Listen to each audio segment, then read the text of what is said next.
The first time they saw the American coastline, it didn't look like the country of a distant enemy. It looked like another planet. For years, German soldiers had been told that the United States was soft, chaotic, and weak. A land of jazz, movies, and consumer goods. A place that could never match the iron discipline and industrial power of the Reich. Then they became prisoners of war. Then they crossed the Atlantic. Then they saw the truth. This is the story of German prisoners of war who came to the United States in the final years of World War II. Men who stepped off ships, expecting a struggling divided nation, and instead found a continent-sized machine of farms, factories, railroads, and shipyards. A machine that never seemed to stop. For many of them, that shock didn't just change their view of the war. It changed their view of the world. By 1943 and 1944, the tide of war had turned. In North Africa, in Italy, and later in France, entire German units were being surrounded and forced to surrender. The Third Reich still talked about final victory, but the soldiers at the front could see the truth. The war was slipping away. Among these men was a young artillery officer. We'll call him Hans. He believed in his training, in the discipline of the German army, and in the stories he had heard about German technical superiority. Even in defeat, he held on to one idea. Germany might be losing on the battlefield, but no country could match German engineering. When Hans and his comrades finally stacked their rifles and raised their hands, they expected a British or American camp somewhere in Europe. A fenced enclosure, a few wooden barracks, basic food. Hard, humiliating, but familiar. Instead, they were marched to a port. Instead, they were loaded onto ships. And someone whispered a single word, America.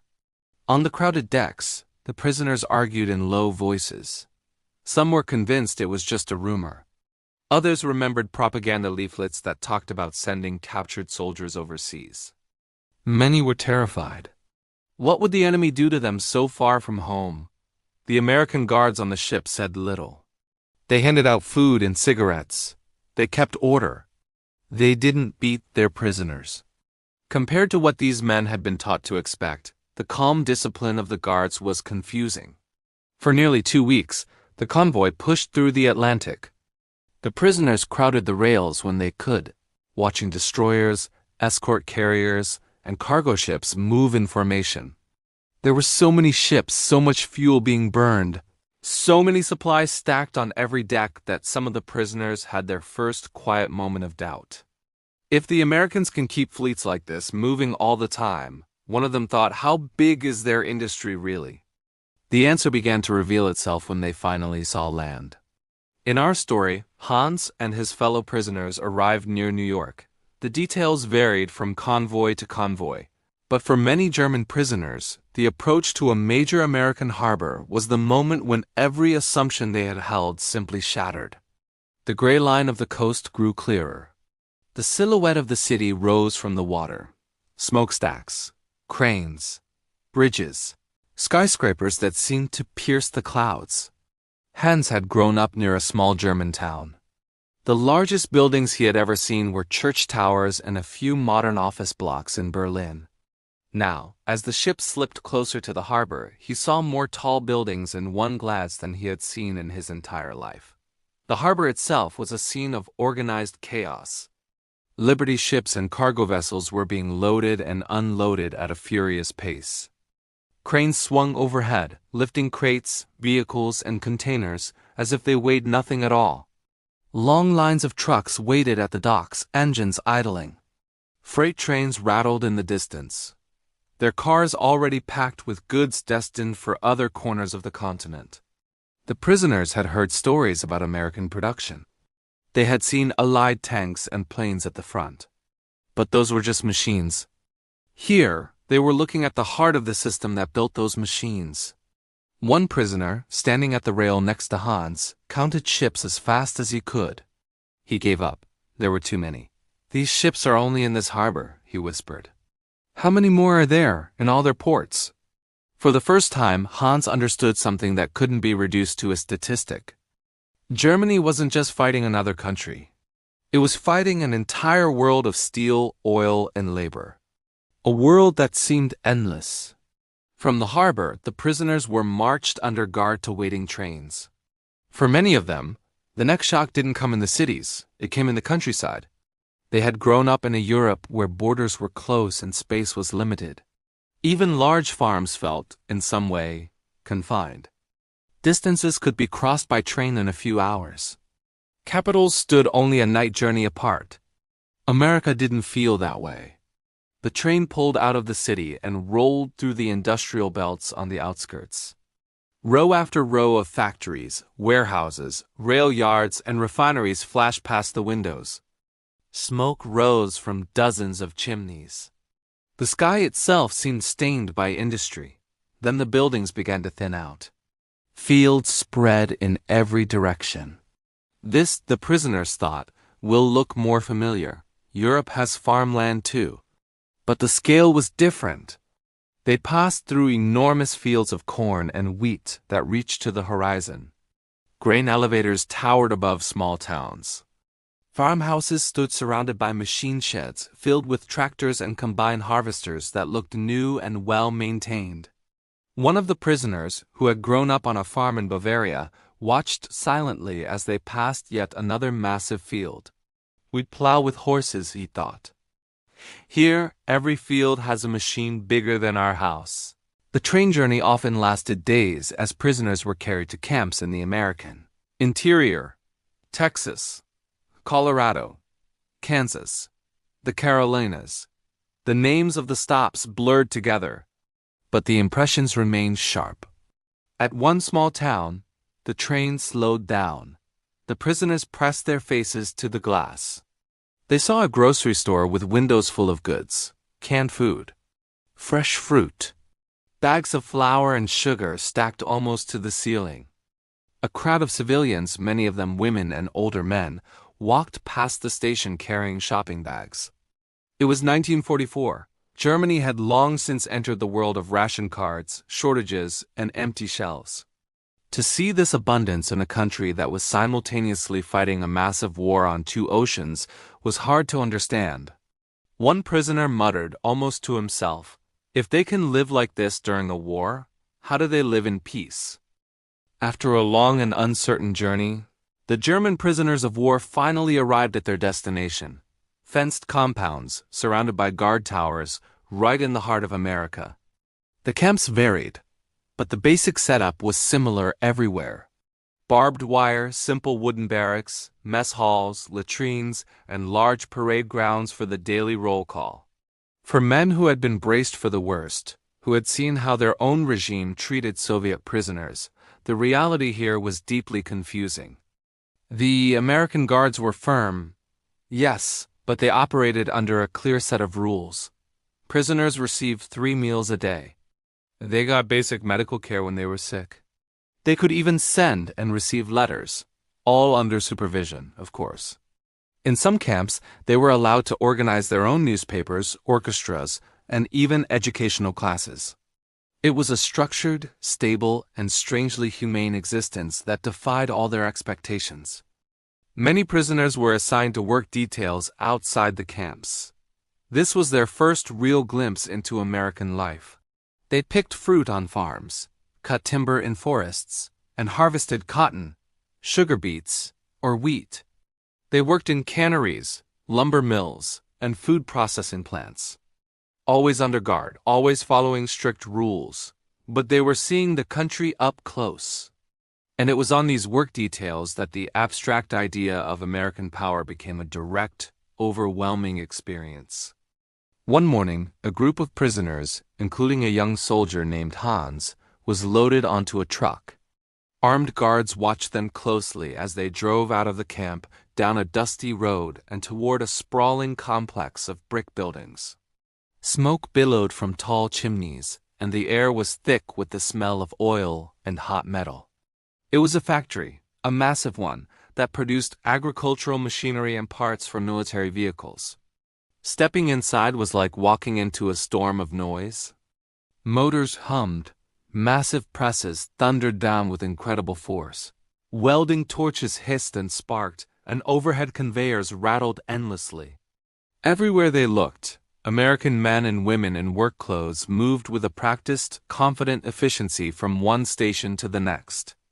Hans and the other prisoners were given simple, unskilled jobs. Carry materials, stack crates, sweep up metal shavings from the floor, and move finished parts to the loading dock. The work itself wasn't complicated, but every single moment, every movement, revealed a staggering truth. This country wasn't fighting on fumes or empty reserves. It was producing in overwhelming depth.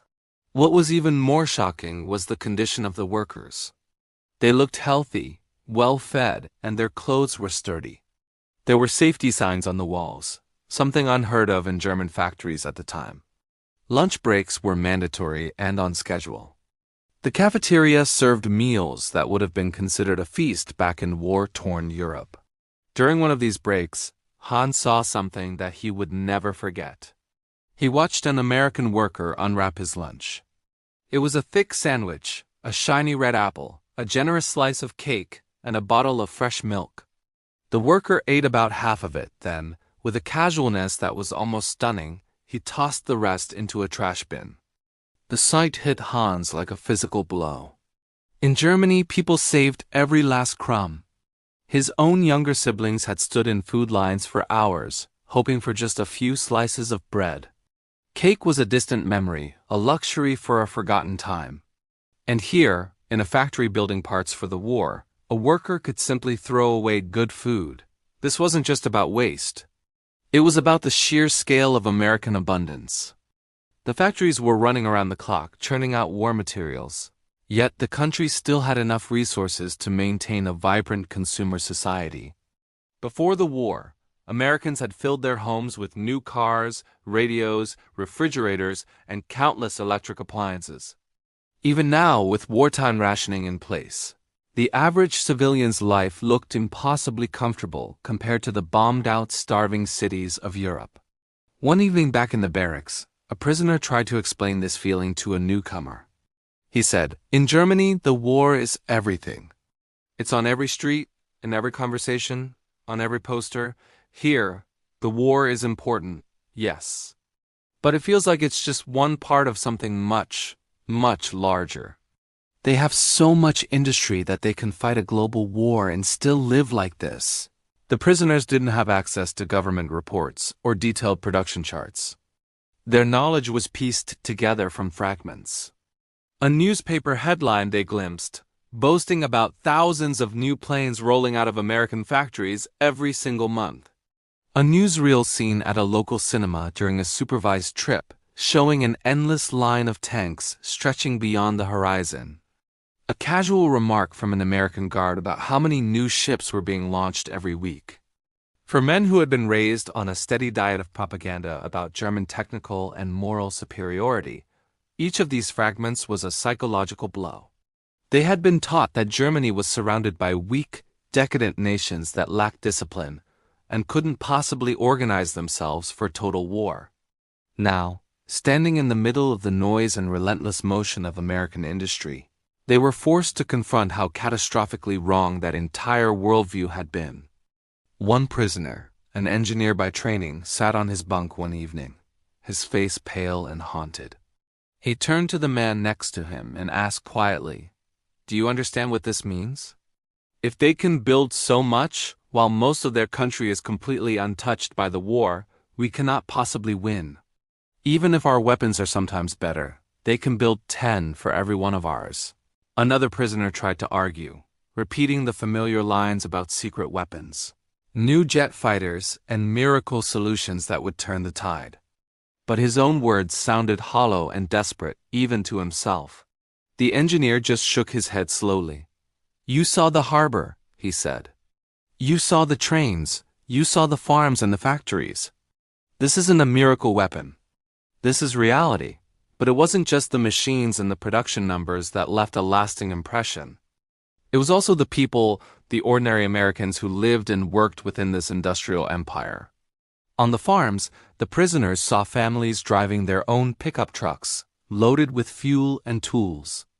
They saw barns filled with modern tractors and threshers, far more advanced than anything common in Europe.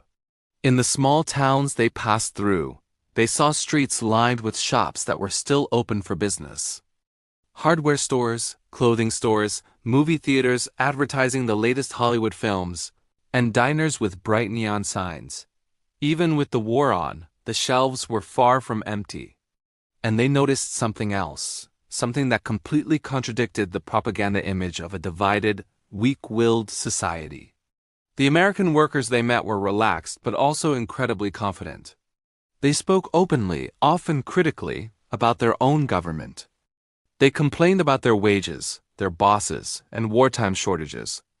But underneath all the grumbling, there was a deep, unshakable sense of security. They believed their system would survive. They believed the war would be won. And they believed that after the victory, they would go back to a life that might be even better than before. This quiet, casual confidence, this belief in a prosperous future, was perhaps the most powerful weapon of all. For German prisoners raised under a dictatorship, this combination of freedom and strength was confusing. Propaganda at home had always linked order with fear, and industrial power with harsh control. To see a country that could be noisy, democratic, and still incredibly efficient was hard to process. One day, Hans watched a group of women leaving a factory. They wore coveralls and bandanas, laughing and chatting as they walked to cars and buses. These women were replacing men fighting overseas, yet they still seemed anchored in a civilian world. In Germany, he thought, war has swallowed everything. Here, war is huge, but not all-consuming. Their industry isn't just for the army. It's part of daily life. Another thing the prisoners noticed was what was missing from the American landscape. There were no burned-out city centers, no endless rows of ruined houses, no bridges twisted into the water by bombs. The factories where they worked didn't have shattered windows patched with wood.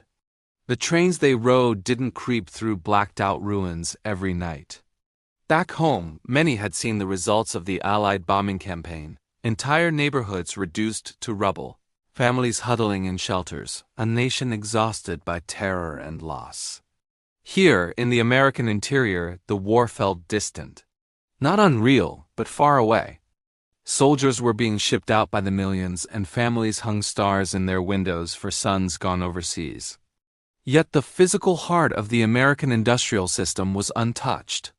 From a military point of view, this combination of safety and production was terrifying. One prisoner tried to explain it to a younger comrade.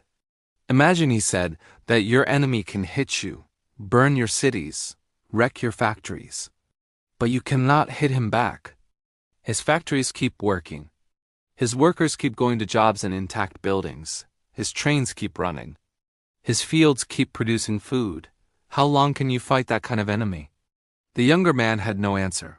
Life in the camps followed a routine. Roll call, work, meals, letters. At night, in the barracks, conversations returned again and again to what they had seen outside the fences.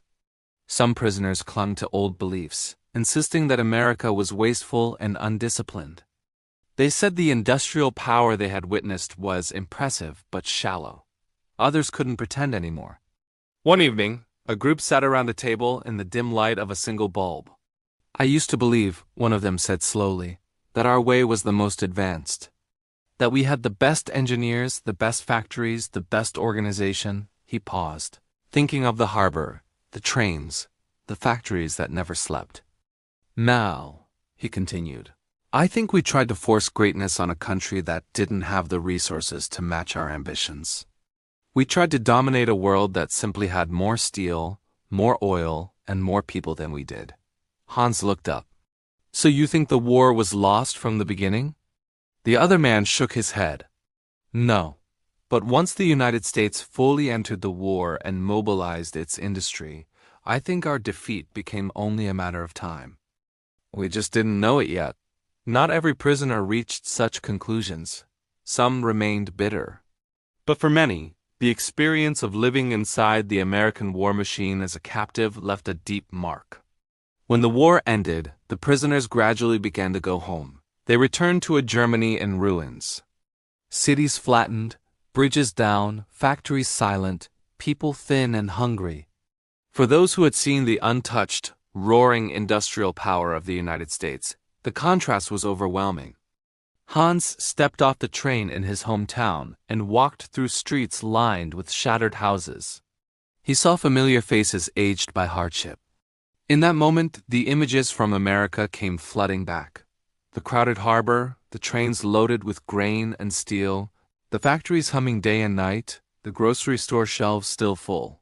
He understood now, in a way he hadn't fully grasped while in captivity, just how uneven the struggle had been. Germany, for all its discipline and skill, had been a middle-sized power trying to dominate a world that outproduced it many times over. The United States was a continent of machines and resources that had been able to feed itself, arm itself, and still supply its allies. For men like Hans, this realization didn't erase the pain of defeat, but it did give them a new perspective. Some went on to work in post-war German industry, carrying with them memories of American factories and farms, memories of how a democracy could harness industrial power on a massive scale. Others told their children stories of arriving in an enemy country and discovering it was richer, more secure, and more technologically advanced than they had ever imagined. The shock felt by these German prisoners points to larger lessons about war, power, and perception. First, it shows how dangerous it is to underestimate an opponent. Pre-war propaganda in Germany had painted the United States as chaotic and soft. Those images hid the true strength of the American economy. When reality crashed in, it did so in the form of thousands of ships, planes, and tanks. Second, it highlights the importance of geography. The United States fought a global war while its own industrial heartland remained almost untouched. It could move troops and supplies across oceans without fearing enemy bombers over its factories. That simple fact multiplied the power of every ton of steel and every barrel of oil. Third, it reminds us that war isn't only about bravery on the battlefield. It's also about production, logistics, and the ability to sustain a long conflict. The German army often fought with great tactical skill. But the American war machine had one advantage that could not be flanked or ambushed. It simply kept producing. Finally, it reveals something about the human capacity to adapt.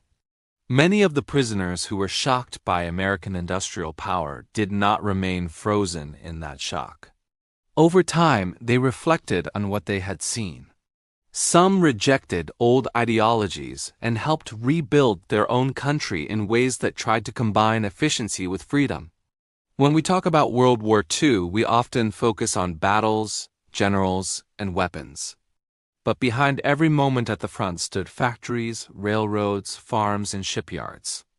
Stood welders, machinists, drivers, and engineers.